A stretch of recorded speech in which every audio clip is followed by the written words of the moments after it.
Welcome back to Hot Air with me, Joshua Robert. And this week, we are going to dive into a conversation that I was not planning on having. I had a completely different episode planned until this morning. This episode actually started because of one story. I came across the heartbreaking case of 18-year-old Nolan Xavier Wells. And like so many people online, I found myself going down the rabbit hole, trying to understand exactly what happened. And if you haven't heard about it, I will do a quick little recap. But somewhere between reading articles, watching interviews, and scrolling through thousands of comments, I realized the conversation that I wanted to have wasn't actually about solving the case. It was about something much bigger. But let me tell you how I got there, okay? Let's connect the dots because I think this makes sense. So stick with me. At first, I was like, I'm just going to cover this case because I am the type of person that can relate to inequities. I think that's the word. Uh, and I guess in this specific case, I feel like I can relate to people who experience racism only because I'm a minority as well, a part of a minority group, the gay community, if you're not aware, if you can't tell. And we experience homophobia often. So when cases like this come up, like Trey Reed. If you've been listening for a while, I did an episode about Trey Reed, who was found hanging from a tree at Delta State University, and it was marked as a suicide. But the family got their own private autopsy done, and then the case kind of spiraled from there. And there was a lot of things pointing to the fact that this was not a suicide. And when a black man is found hanging from a tree, some people look the other way, and some people look at it and go, that is a tale as old as time, and also some fucking bullshit, and just to, like, wipe the slate clean and be like, "Oh, suicide," without even investigating, seems very unfair for, like, lack of a better way of explaining it. So, I originally was just gonna focus on this new case that was very similar to Trey Reed. Then, as I started doing my research, I came across a bunch of other cases over the last few years of men and women of color who have been wrongfully killed by either the police, and it was written off as self defense by the police, or they were quite literally found hanging from trees multiple times in the South, and it was marked as a suicide. So, me, I go like, my heart wants to talk about this, right? Like my soul, my conscience can't just ignore that and then continue into birthday month episodes. Like I just can't do it. Because if you recall from last episode, I said I was going to be talking about birthday related positive things this month, which, we will get back to, assuming nothing else crazy happens. But I was talking to my boyfriend this morning, literally hours ago before I start recording this, and just talking about the themes and the topics that we hit on. And I'm just like, this one really is kind of out of left field. It's not aligned with the themes of the podcast in the sense that it is not a queer story, it is not queer history, but it's something that I still care about. And then so he was talking to me, and honestly, like he really pieced together like this friggin' mystery board in my head that had all the red threads connecting here and there. And I was like, I can still talk about this case, but let's bring in the racism that is experienced within the queer community that I've touched on before, and how a lot of people turn a blind eye when other LGBTQ plus people of color are looked at as other because of their skin. And then anyway, the ball got rolling. We're gonna get to where this ball rolled eventually. But in my head, this all makes sense because it's really not something I can just go, "Oh, that happened," and I don't care, because I do care. And also, some things I'm gonna say today are probably, I'm gonna be very careful the way that I do express myself and the things that I say, because I don't want them to be taken the wrong way, or I also don't wanna say something that is fucking racist. That's not the point of this podcast and this episode. There's other bullshit podcasts out there where you can go find some racist white ass motherfuckers talking about this case and talking shit about this boy and his family, but that is not what this is about. So, after sitting down and brainstorming and like really kind of trying to think about how I can bring this back to what Hot Air is actually about, I had to stop and ask myself a question that we don't ask enough, clearly, inside of the queer community. And that is the LGBTQ plus community really as inclusive as we would love to believe that it is?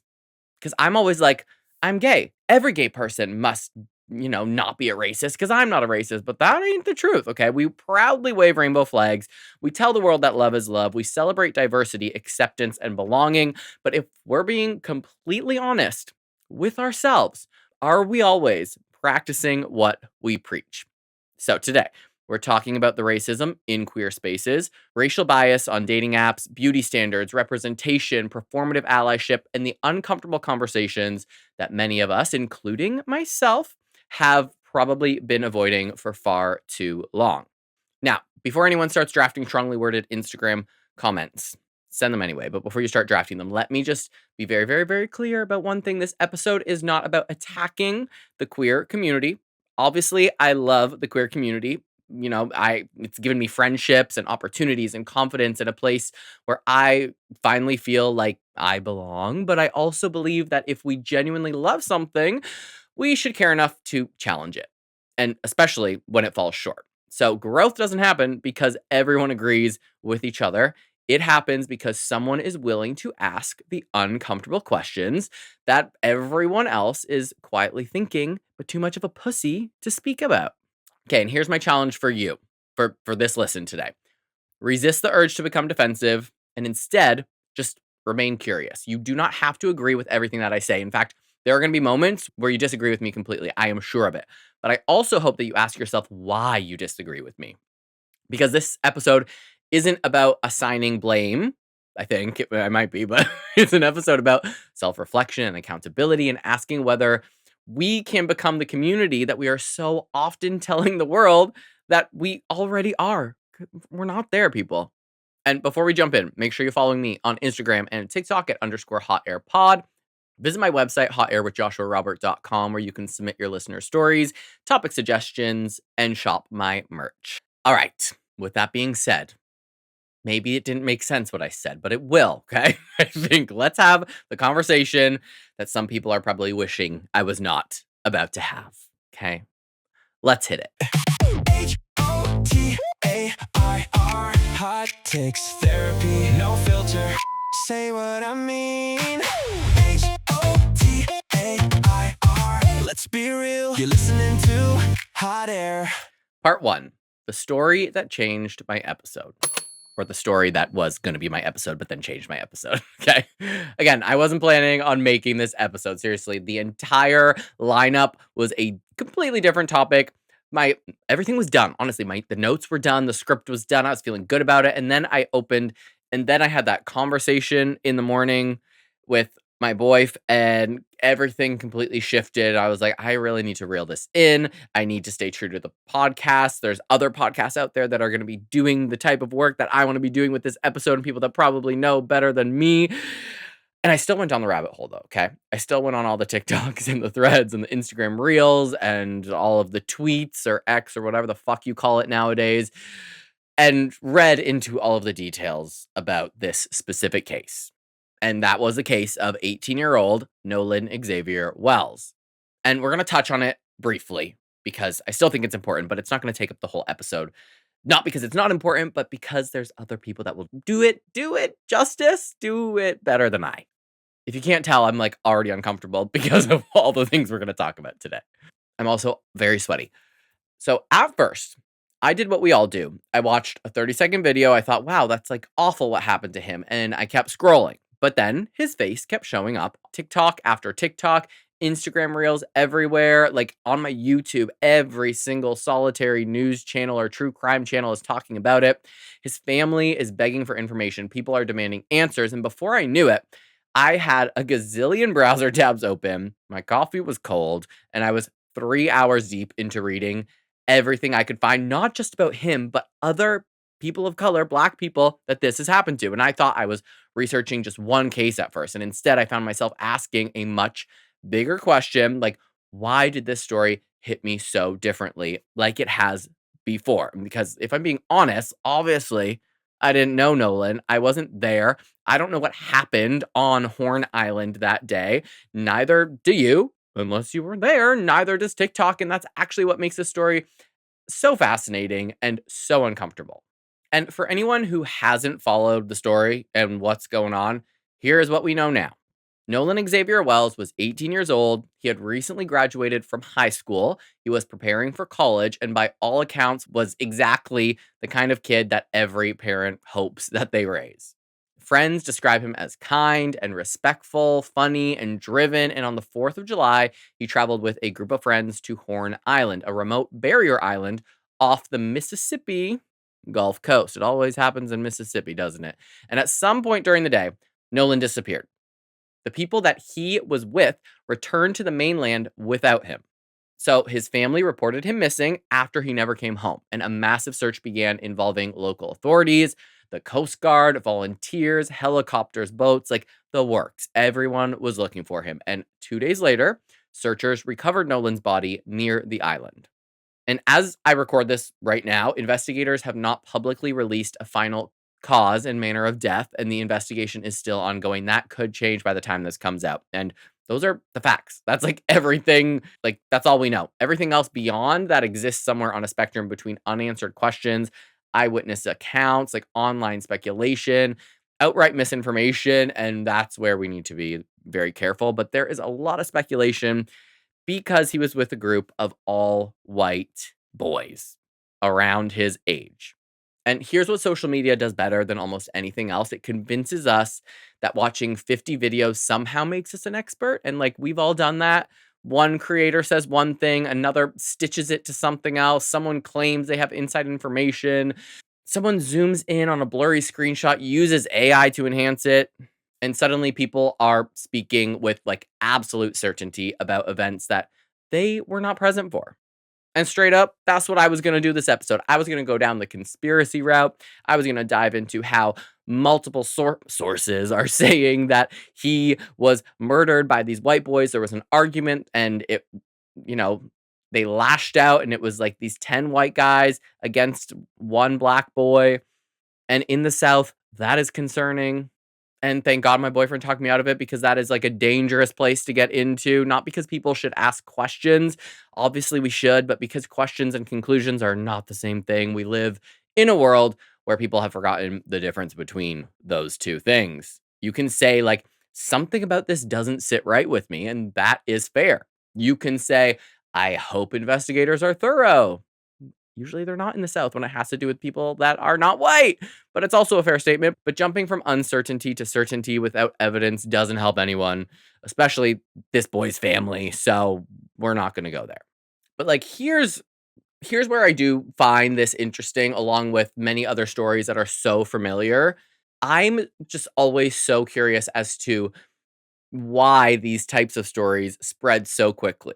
I feel like I know why, but like, why did millions of people immediately assume that they could not trust the investigation? Like, think about that. Like, before an autopsy was complete, before investigators finished any interviews, before toxicology reports, before most people even knew where Horn Island was on a map, millions of people had already decided that whatever the official conclusion ended up being, they probably were not going to believe it. And that is a really profound thing when you stop and think about it. And honestly, I obviously don't think that reaction came out of nowhere because the truth is that trust isn't built with one investigation, it is built or destroyed over decades because Black Americans have watched generations of cases where families felt ignored, where investigations were mishandled, where evidence was questioned, where justice took years or never came at all. Whether you're talking about the civil rights era, police brutality, unsolved murders, or countless stories that never became national headlines, there is a long history that shapes how communities respond today. So when people say, why doesn't everyone just wait for the investigation to like conclude? Like, obviously, I understand that sentiment, but I also understand why trust isn't automatically there for everyone. Trust is earned, and history has taught many people that asking questions isn't cynicism, it is simple survival. And at the same time, I think we still have to be careful not to let skepticism become certainty, but that's very, very hard. It's easy to assume the worst when the worst has been shown to you. Like, obviously, if the investigation ultimately concludes that Nolan drowned, then investigators owe the public a thorough explanation backed by evidence. I mean, it doesn't matter how he died. We need an explanation. If new evidence points in a different direction, then they owe the public an explanation too. Like, what justice looks like isn't deciding what happened before the facts are known. Justice is following the evidence where it leads, but the evidence isn't always followed when a black boy is found dead after hanging out with a bunch of white boys who have fathers that are in the justice system, police, and judges. And whatever the truth is, obviously Nolan and his family deserve the truth. But here is the part that completely changed what this episode was going to be for me. So as I kept reading those comments online, I noticed something. Well, obviously, I went down the rabbit hole. So I noticed something down the comment rabbit hole that bothered me. People were saying if this had been a white college student, every major news network would be covering it for 24 hours a day. Think about how many missing white women have dominated national headlines for weeks, sometimes months. Think about the documentaries, the podcasts, the prime time specials. Now ask yourself this: how many missing black teenagers can you name? Not many. How many black victims have become household names? Like, I don't ask that to diminish anyone else's tragedy. It's a tragedy when people are murdered and disappear. Like, loss is loss, but media attention has never been distributed equally. There is even a name for it: missing white woman syndrome. And researchers and journalists have documented for years how race, gender, age, and socioeconomic status can influence which victims receive sustained media coverage. And while Nolan's case was being covered very heavily, it has certainly died down. And that should make us all a bit uncomfortable. And then something else hit me that made me close my laptop for a hot minute and be like, take a hot breath. I spend a lot of time talking about discrimination against LGBTQ plus people on this podcast. We've talked about politicians targeting our community. We have talked about homophobia and transphobia, mental health, bullying, body image, internalized shame. We have had those conversations because they matter. But sitting there reading about Nolan, I had to ask myself something that I don't think I've asked nearly enough. Where are we in this conversation? Not society, not politicians, not straight people, like us, the queer community, the LGBTQ plus community. Where are we in this conversation? And that's when I was like, how do I tie this all together? Because we love telling the world that we are inclusive. We love saying everyone belongs. We wave our rainbow flags. We put love is love in our bios. We celebrate Pride every June. And we tell ourselves that because we have experienced discrimination, that we are naturally better at recognizing it when it happens to someone else. But are we? Like, really, are we? Because, again, if I'm being completely honest, I don't think we are. And that realization is what this episode then became about. It wasn't just about Nolan Wells, not just one single investigation, but something that is so much bigger that I think we have been avoiding for far too long. And I've touched on it in other episodes, yet I was a little nervous to dig deeper. And this was a year ago when I put out that episode about internalized homophobia.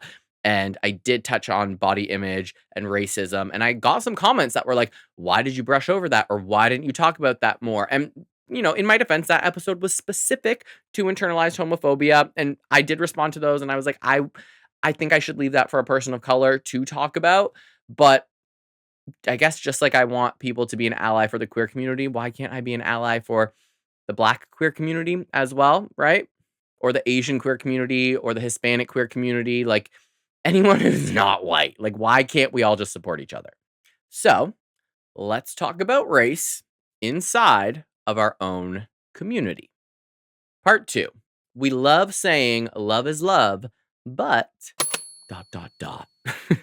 Now, one of the things I love most about being part of the queer community is that we've built this identity around acceptance. It is practically our brand. We wave our rainbow flags, as I said. We tell people to just show up as you are. We wear these t-shirts that say love is love. Pride is such a kick-ass celebration every single year. It transforms Instagram into the gay Olympics of virtue signaling. And every corporation used to have a rainbow logo. Lots of influencers post those inspirational quotes about inclusion, and every company suddenly remembers that we exist and throws up a flag and then takes it down.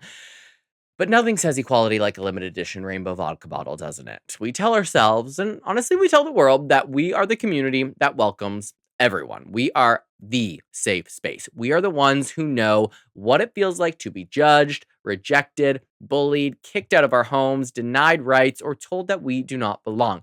We've experienced that pain firsthand. So naturally, you would think we'd be the last people to turn around and make someone else feel like they don't belong, right? Right? Mm, so many question marks. Like, see, that's the version of our community that we love to advertise, as mentioned above. It's polished, it is colorful, it's easy to put on a billboard.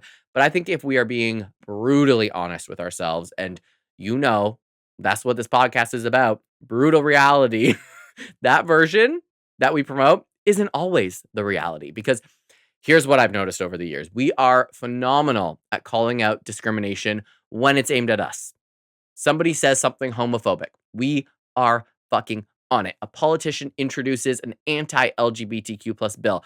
We mobilize overnight and we are reading them in the comment section. Someone gets fired for being gay. We flood social media demanding accountability. And that is good.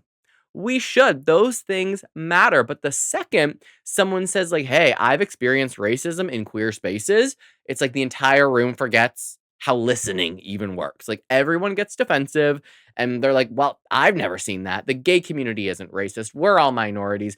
We're all oppressed. Like, okay, and what? Since when did experiencing one form of discrimination magically make us incapable of participating in another?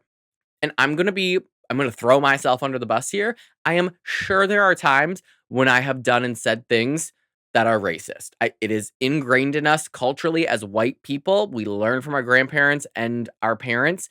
And sometimes we don't even realize we're saying and doing these things. Sometimes we don't even know what microaggressions are. So I am sure that I have done and said things in the past, like, honestly, like, without even noticing it, right? And last time I checked, being gay doesn't automatically uninstall every bias that you've learned growing up. Some of us learned much different things than the other, but like, I wish it did. I wish being gay just absolved you of that and made our eyes open. Like, it would save us a lot of therapy. And can we please stop acting like the queer community is some magical utopia where prejudice simply doesn't exist? Like, have you fucking met gay men? I say that with love because I am one and I love gay men. But like, let's be fucking real for a sec. We can't even agree on whether pineapple belongs on pizza without threatening to block each other or like jump each other in the parking lot. This is the same community that invented labels for literally everything: twink, bear, otter, jock, daddy, pup, muscle, mask, femme, clean, discreet, DL, no fats, no femmes, no this, no that. We have categorized ourselves into so many little boxes that IKEA is asking us to calm the fuck down. We're running out of boxes here, people. So, why are we so shocked when race ends up becoming another one of those boxes? Like, we shouldn't be. It doesn't mean everyone is racist. What it means is we're human, and humans have biases that are incorrect. And the difference is whether we are willing to admit it. And frankly, a lot of us are not.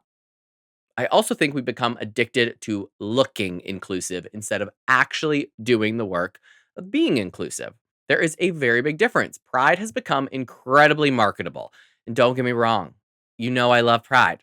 I will never stop celebrating it. But somewhere along the way, we started confusing visibility with progress. Like, it's easy to wave your rainbow flag and it's easy to repost something and like say everyone is welcome here. It's easy to throw a drag queen on a corporate float once a fucking year. What's harder is asking ourselves uncomfortable questions about our own behavior. Who do we invite into our friend groups? Who do we follow online? Who do we date? Who do we ignore? Who do we assume we'd have nothing in common with before even introducing ourselves? Those aren't questions that a rainbow fucking logo can answer. And here's where I started feeling a little bit called out myself while researching this episode. I obviously kept thinking about Nolan Wells because that's where this conversation started. I kept thinking about how quickly I became invested in his story. And then I asked myself, like, why haven't I spent this much time learning about other stories involving Black communities? Why did this one stop me? Was it because the algorithm decided this was the story that I should see? Like, probably because it was also kind of everywhere. But algorithms don't just shape what we watch, they shape what we care about. They shape who becomes visible and who stays invisible. And suddenly, I realized something that made me incredibly uncomfortable.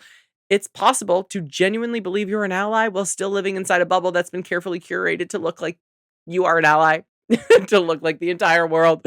Like, I don't think that is unique to me, but I think that a lot of us are walking around believing that we are incredibly open minded simply because we haven't been forced to confront the ways we've been conditioned to think.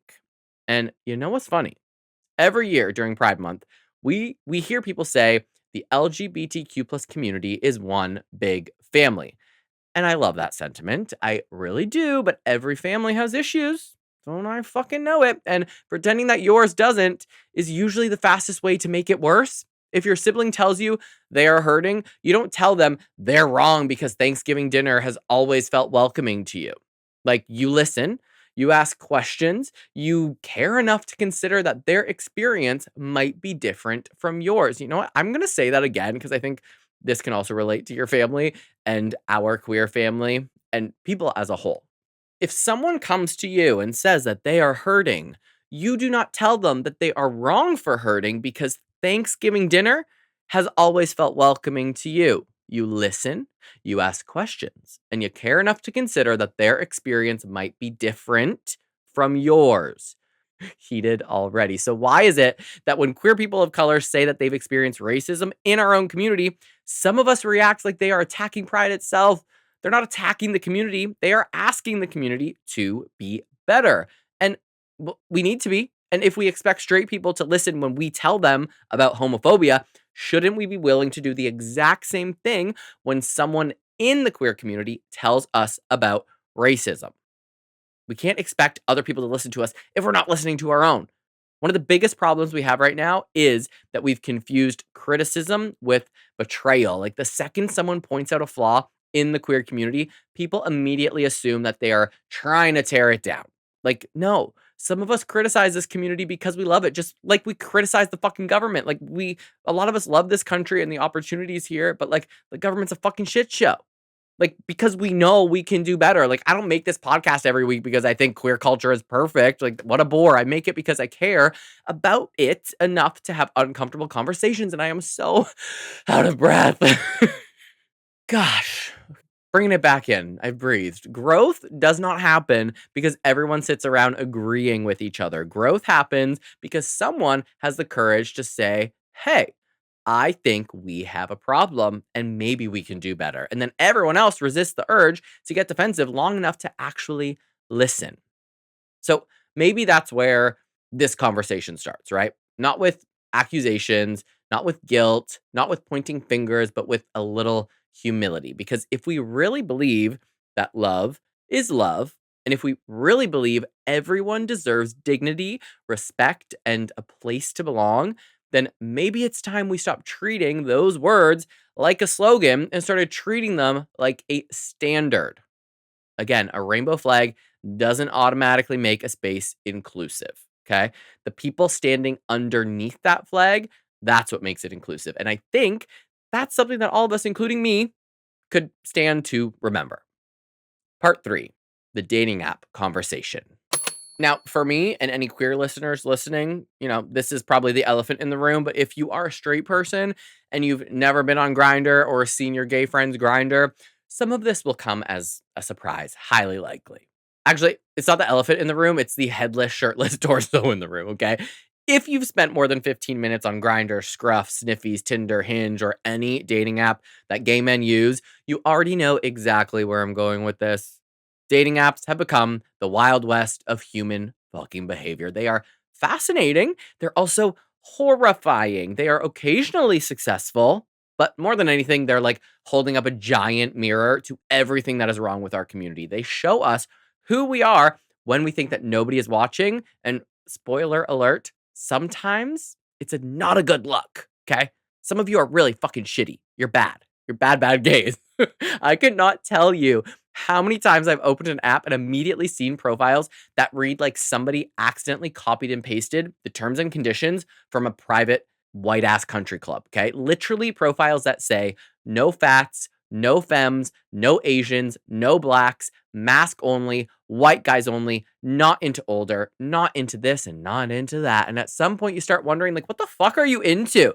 Like vanilla ice cream, go eat it, bitch, and shut up. Because based on your profile, you've eliminated about 98% of the population, babe. And like, maybe you're not picky. Maybe you're just lonely and a racist and you hate yourself. Now, I was going to say before everyone starts hyperventilating, but I feel like I'm hyperventilating. But before everyone starts hyperventilating into your Stanley cups, let me say another thing very clearly, because people love taking little clips out of context, and I will probably post that as a clip and it will be taken out of context. Like, I'm not saying that you're a bad person because you are attracted to certain people, right? Attraction isn't something that you can switch on and off like a light. And you don't owe anybody a date. You don't. You don't owe anybody sex. You don't owe anybody chemistry. That's not what I'm saying. What I'm saying is, when was the last time you actually questioned why you're attracted to who you're attracted to? Interesting topic for a future episode, because somewhere along the way, we decided that the word preference ends the conversation. It's just my preference. End of discussion. Case closed. Like, nobody's allowed to ask another question. But why? Why is attraction the one area of our lives that we're apparently not allowed to be curious about? Like, why do you only date white men? Why do you only date Asian men? Why, like, is that your avenue? And again, it's not a bad thing, but I always think like you could be missing out on these other beautiful opportunities, even if they're friendships. They could be romantic relationships, but like you're really, what's that word? Like tunnel vision in on exactly what you like. Like the amount of people that have passed on me and literally said, sorry, but I'm only into masculine men, and like I'm too short or I'm too this and I'm too that, which made me very insecure for a very long time. But I'm a good person. I make good money. I have a good heart. I don't cheat. I've never cheated on a partner except my girlfriend in high school when I was like 15 years old, but like, duh, obviously, with a boy. I just kissed him. Okay. But like, so many people passed on me, and I'm glad they did because I don't want to date people like that anyway. But so many people passed on me specifically because I wasn't masculine enough or tall enough, or they thought I was just a bottom, or made up these concepts about who I am and who I am not. And we could have been besties. We could have been great friends. We could have had a relationship. Like, you, who knows? But I mean, like, I'm glad they did it because like people like that are shitty and shallow. But you really do pass up on people that could be great additions to your life.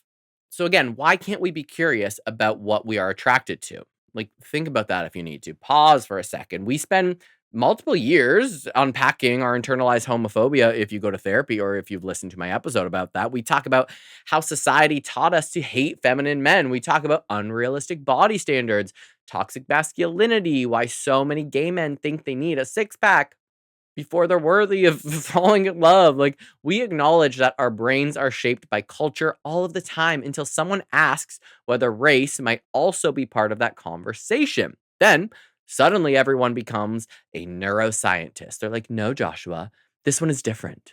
This one is just biology. Like, really, bitch? Is it? Because if attraction were purely biological, beauty standards wouldn't change every 10 years. We wouldn't have gone from hairless Abercrombie twinks to bearded lumberjack daddies to mustached golden retriever boyfriends in the span of about 2 fucking decades. Apparently, our DNA updates every Pride Month, actually. What's hot changes every fucking year. If it was in our DNA, it would never change.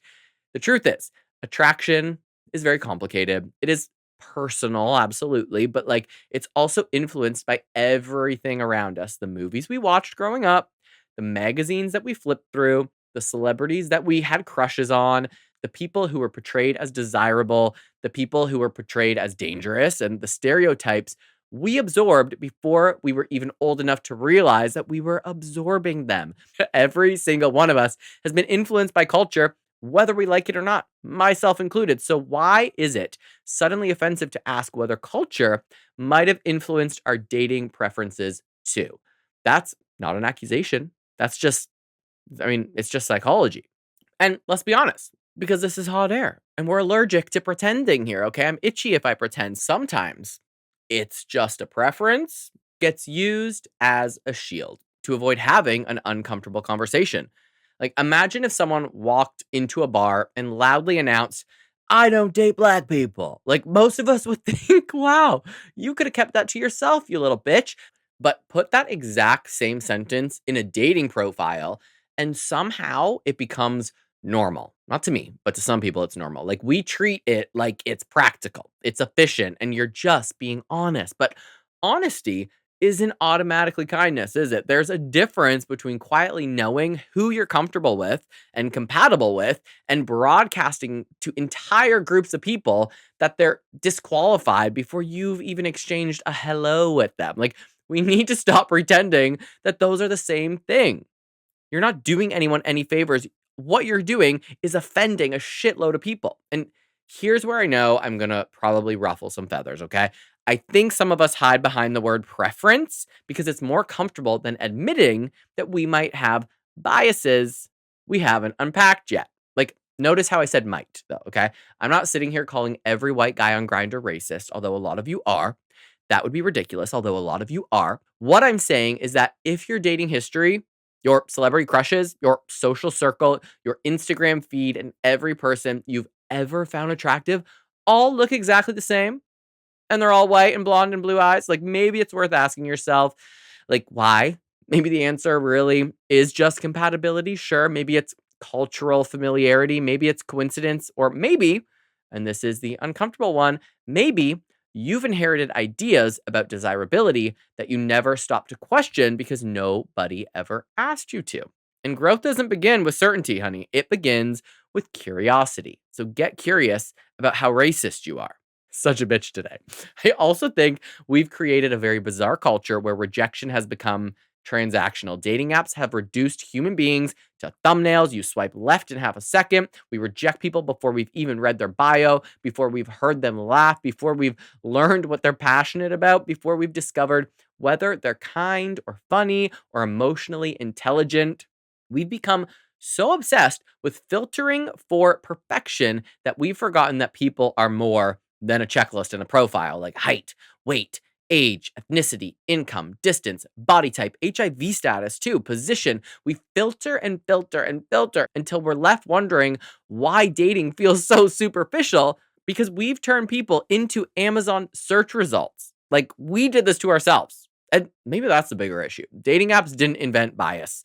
They amplified it. They gave us permission to say the quiet parts out loud because there's a screen between us and another human being. Things people would never dream of saying face to face suddenly become perfectly acceptable because they are hidden behind a profile picture and a username like Mask for Mask 69. Like, technology didn't create prejudice though, right? Like, it just made it more fucking visible. And let me tell you, I obviously don't have the dating apps anymore because I'm in a relationship. But when I did, I can look at your headless torso and I know exactly who you are because I have like a little bit of a photographic memory that like only works for men's bodies, I think. So like your head could not be in your picture, but I could see your body and be like, I've seen that body on Instagram before and it had a head and I remember who it is and I just see their screen name and I also know I've seen you at the gym and then I know you're a fucking racist because your profile says no blacks, no Asians, no femmes, mass for mass. Like a lot of you out there and you know who you are.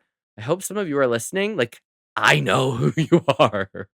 So, as I said, I'm not here to police who you are attracted to. Like, that actually sounds really exhausting. But what I am asking is whether we become way too comfortable accepting our preferences as fixed and like unquestionable facts instead of recognizing that we are all products of a world that we grew up in and the world that we all grew up in is pretty racist. Like, let's be real. Because if we've learned anything as queer people, it's that the stories society tells us about who is lovable and desirable, masculine, feminine, worthy, or quote unquote normal are not always true.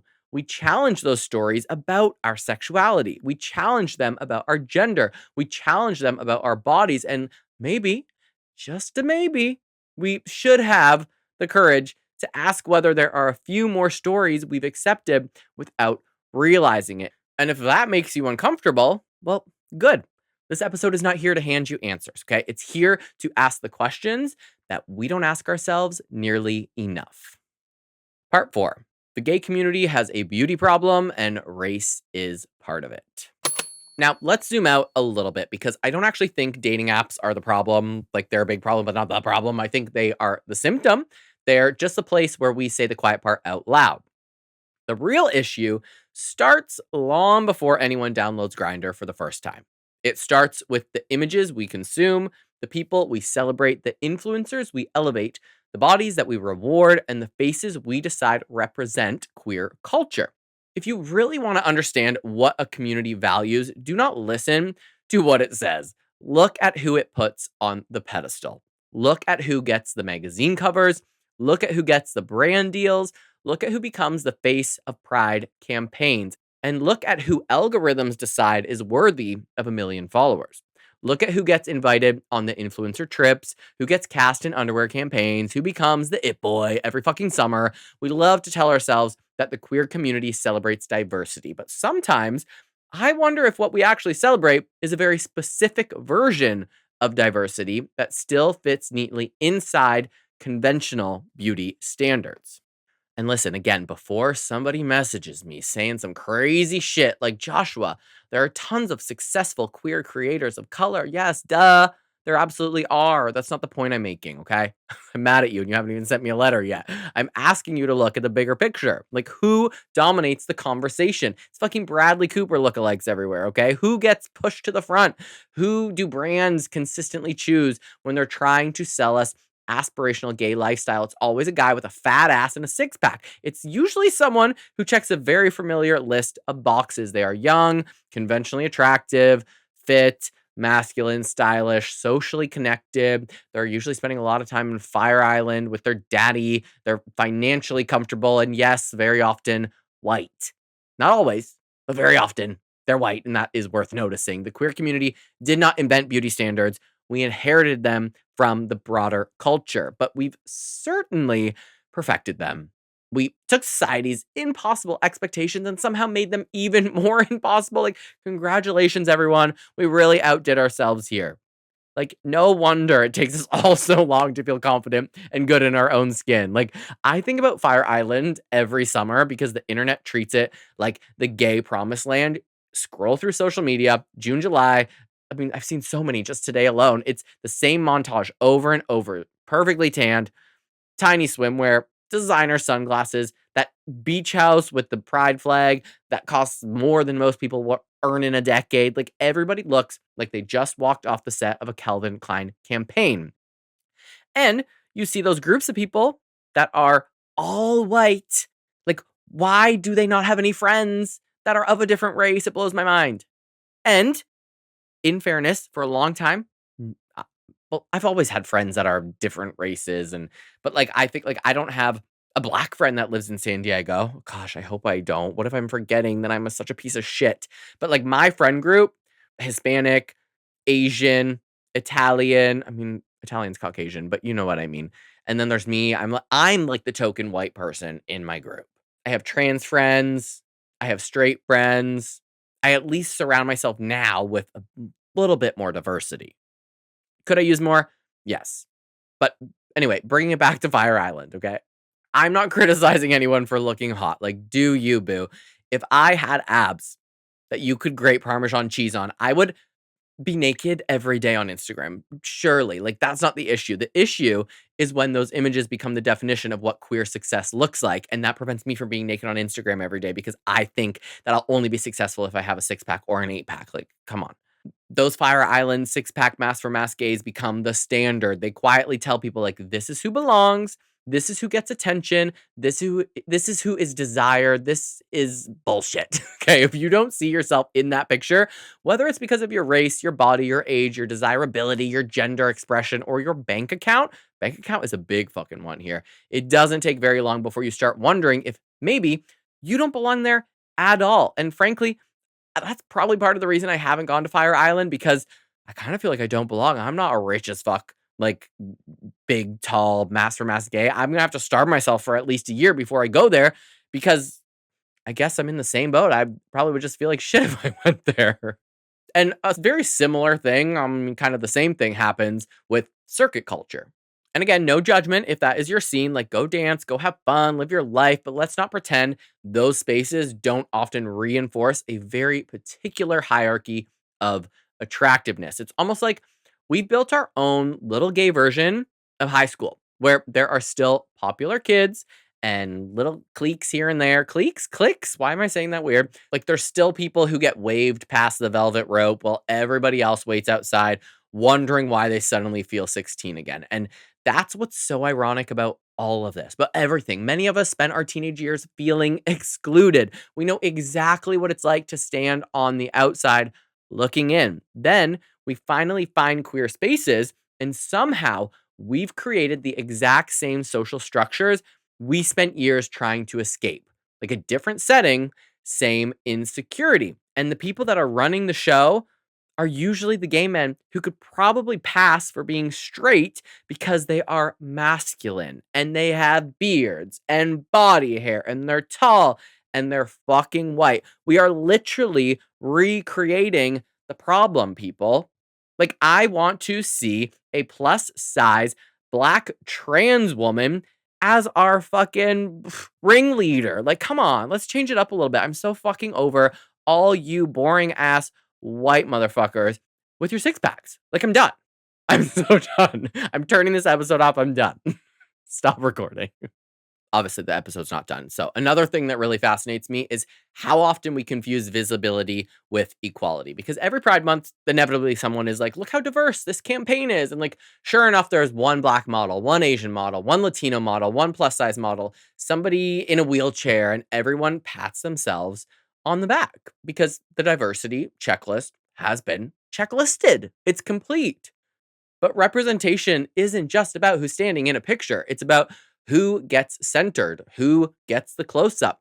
Like a group of 20 people that are of every part of the rainbow, that's not diversity. Like, who becomes the face that people remember? Who gets invited back next year? Diversity isn't a casting decision, it's a culture. And sometimes I think we become so obsessed with looking inclusive that we've stopped asking whether people actually feel included once the cameras are turned off.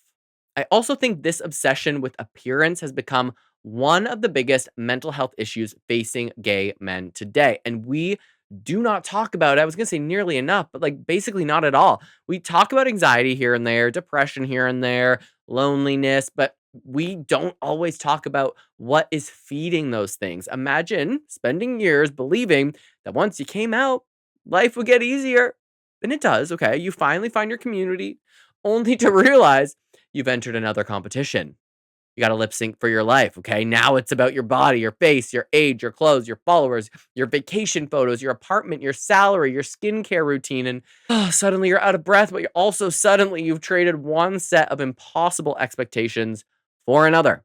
And if you're also navigating racism on top of all of that, that is a weight that many of us will never understand. The other stuff I can relate to, but I will never fully understand what it is like to be a black gay man, obviously. But what I find really interesting, we often say things like the gay community is so superficial. I mean, it is, but like almost like it's a joke, right? We laugh about it, we make memes about it, we shrug our shoulders and say, like, that's just how gay men are. But why do we accept that? Why do we accept that? Seriously, like, why have we normalized it? Imagine if every straight dating space openly celebrated exclusion and perfectionism, like status and appearance to the extent that some queer spaces do. We'd be saying that those straight spaces are toxic, and we would be right. Yet when it happens in our own community, we act like it's just part of the culture. Like, maybe it doesn't have to be. Hello.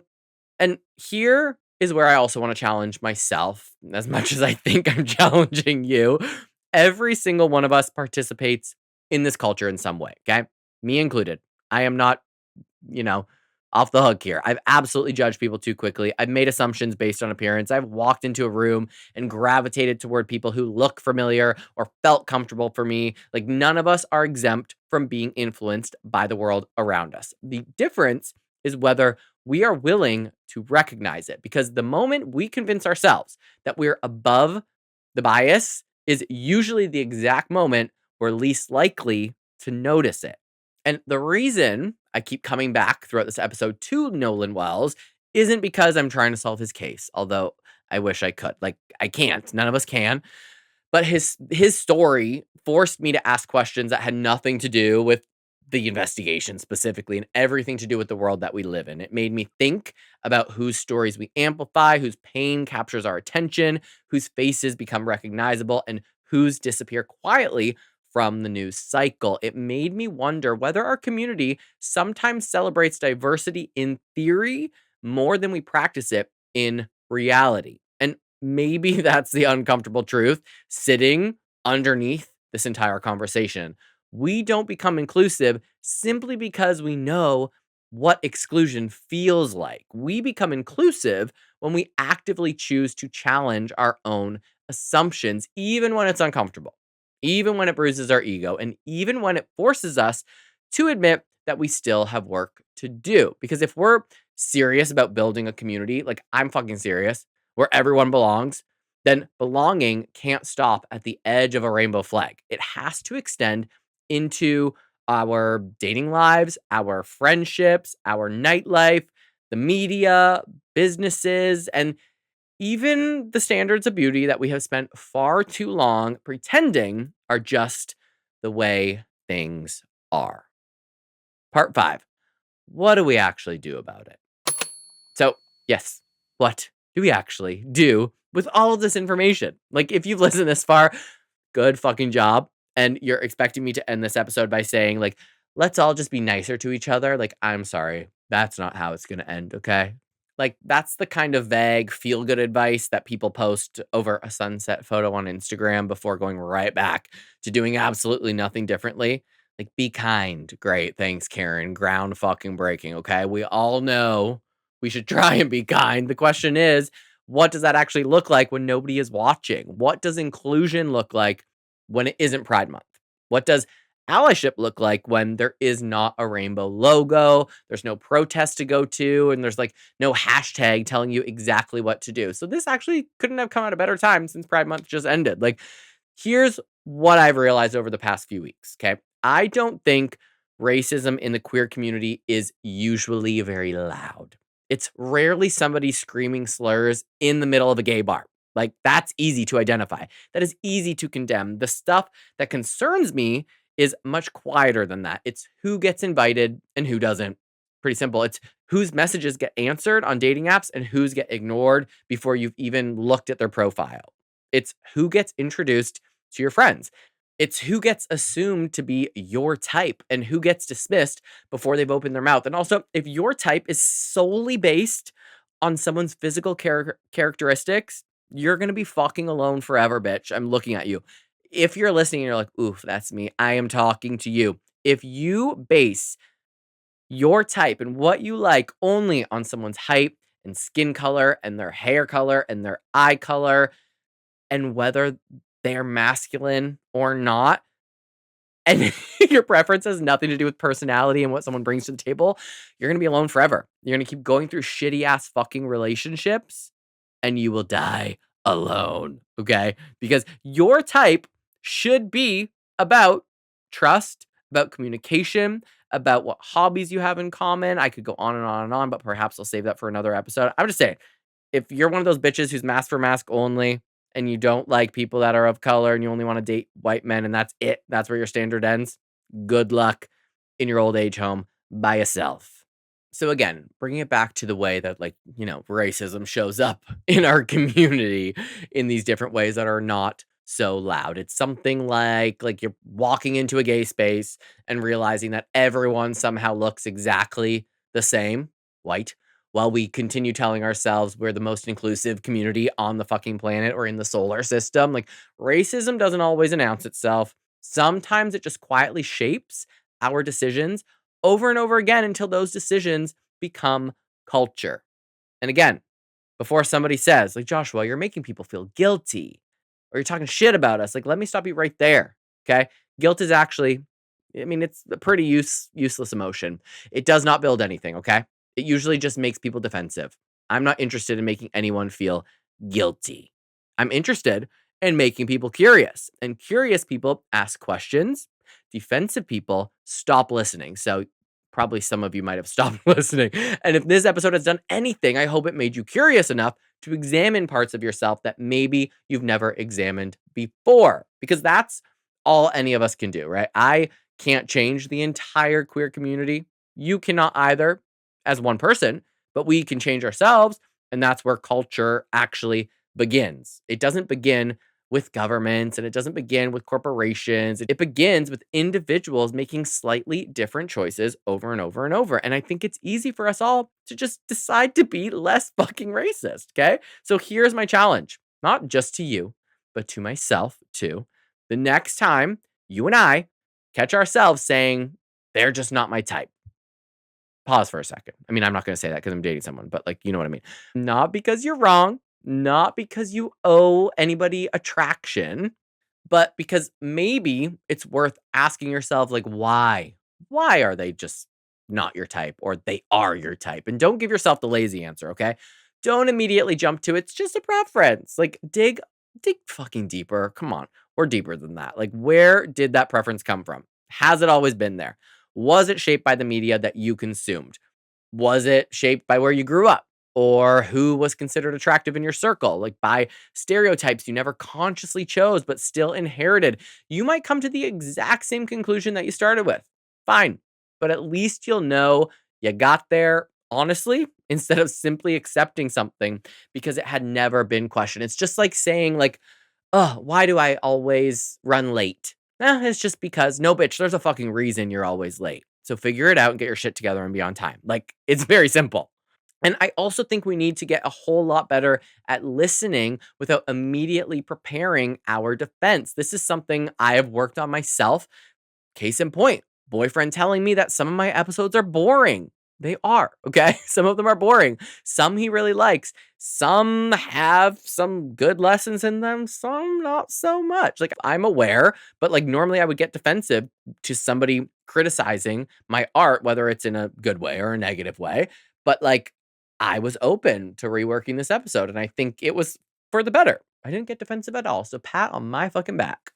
So instead of preparing your defense, like when someone tells you they've experienced racism in queer spaces, like our instinct shouldn't be to become the community's lawyer. We don't have to cross examine them. We don't have to explain away their experience. We don't have to respond with, like, well, that's never happened to me. Well, of course it hasn't because you're probably fucking white, just like I am. Like, that's kind of the point, right? If someone tells you they felt invisible in a room where you felt completely comfortable, maybe the lesson isn't that they are wrong. Maybe the lesson is that two people can walk into the exact same space and have completely different experiences. There can be 100 people in the room and one person, no, I'm not going to do it. Okay, we talk all the time about believing queer people when they tell us about homophobia. I say it all the time. Like, just believe us, it happens. Maybe we should extend that same courtesy when queer people of color tell us about racism. And while we're at it, maybe it's time we stop treating criticism like it's an attack. Honestly, like one of the things that frustrates me most about internet culture is that everyone seems to think there are only two opinions.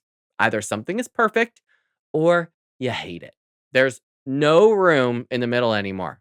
Apparently, you can't love your community and challenge it at the same time, or love your country and challenge it at the same time. Like, I reject that idea. I love the queer community. This community gave me the confidence to start this podcast, become who I am, express myself. It gave me friendships I'll have for hopefully the rest of my life. It gave me chosen family, spaces where I finally feel understood. And like, that's exactly why it's worth having conversations like this. You don't criticize something because you want to destroy it. You criticize it because you believe that it can be better. And if I didn't care about this community, I wouldn't spend an hour something talking about it every single week with my air conditioning turned off so the sounds good in Southern California in the middle of July where I have a sweat mustache and I feel like my face is going to melt off. Like, come on. And that right there is the takeaway from the episode. No, the biggest takeaway from today's episode is that this conversation, although it started about Nolan Wells, it was never just about that. His story is what brought me here. And it isn't obviously where this conversation ends. Like, I don't know what the investigators will figure out with that whole thing, but maybe they'll answer every question. Maybe they'll uncover new ones. Maybe years from now, we'll look back and we're going to look back at it very differently than we do today. Like, I have no idea, right? I've kind of put that aside so I could really figure out how this was best for hot air. What I do know is that, his story forced me to ask questions I probably should have been asking a long time ago, like before this case was on my news feed, before his name was on my news feed. Like, it forced me to think about whose stories that I pay attention to. It forced me to think about the voices that I amplify. It forced me to think about whether our community sometimes confuses good intentions with meaningful action. And honestly, I think I needed this wake up call. I think it really inspired me to dig a little deeper. So, if this episode made you uncomfortable, as I always say, good. I mean that sincerely, good. Some of the most important shifts in my own life started with a conversation that made me uncomfy. Growth is rarely convenient. It usually starts with someone saying something you'd rather not hear. And if your first reaction today was to disagree with me, that's okay too, but you're probably part of the problem. No, I'm just kidding. That's okay too if you don't agree with me. You don't have to agree with everything I said, but I hope before you dismiss everything I said, you might sit with it for a little while. Like, ask yourself why it made you uncomfortable. Ask yourself which part you reacted to the strongest, because sometimes the thing we resist the hardest is the thing that is asking us to grow the most. And at the end of the day, I don't think the queer community needs to become perfect. That doesn't exist. That's impossible. I think we just need to become a little bit more honest, honest enough to admit that we still have blind spots, honest enough to acknowledge that inclusion is something we practice, not something that we simply claim. Maybe honest enough to recognize that waving a rainbow flag is easy, but living up to what that flag represents is the hard part. And if we're going to ask the rest of the world to see us for who we truly are, then we owe it to ourselves to make sure that we're doing the same thing for everyone who walks through our own doors. Because love is love shouldn't be the slogan we print on the t shirt. It should be the standard that we hold ourselves to long after Pride Month is over. And I think we're certainly capable of that. The only question is whether we're willing to do the work. And inclusion isn't something we get to claim simply because we've experienced exclusion ourselves. We have to practice this every single day. And the story of Nolan Xavier Wells reminded me that some conversations are much bigger than one headline. It challenged me to think differently about race and representation and the assumptions that we make, not just as individuals, but as a community that has built its identity around acceptance. And while I don't pretend to have all the answers, although I am a Leo, I sometimes think that I do have all the answers because, like, I think I'm kind of a genius. But I do believe we have a responsibility to keep asking better questions and more questions. And I know that today's episode may have made some people uncomfortable. Again, I kind of hope that it did, not because I enjoy stirring the pot, but I do enjoy stirring the pot. Although, like, yeah, sometimes I do enjoy stirring the pot, but because the conversations that make us most uncomfortable are often the ones that have the greatest potential to help us change and grow. Now, because this episode was, so I feel like I feel like this episode could bring about a lot of important conversations. So I would genuinely love to hear what you thought about today's conversation. If you agreed or disagreed, did this episode make you think about something differently? Like, let's keep the convo going. And also share your experiences with me, how you experienced racism within the community. I should really do another listener story episode soon. And I think this would be a great topic to, continue the conversation. And don't forget to follow me on Instagram and TikTok at _hotairpod. Visit my website, hotairrobert.com, to shop my merch, submit your listener stories and topic suggestions.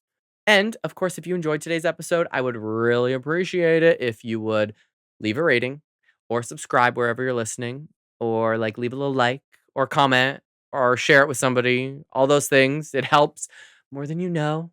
I'll beg forever. Like, it helps hot air grow. Some weeks I'm kicking ass, and other weeks I'm like, I should just retire, but I'm not going anywhere. Okay. Thank you so much for listening, spending part of your day with me. Take care of yourselves. Take care of our fucking community. Take care of queer Black people, and stop taking care of like the 6'3" white mask for mask bitches. Okay. I'm so sick of that. I'm gonna end there. I'm gonna say something really terrible, but I will see you next Tuesday. HOTAIR, hot takes therapy, no filter. Say what I mean. HOTAIR, let's be real. You're listening to Hot Air.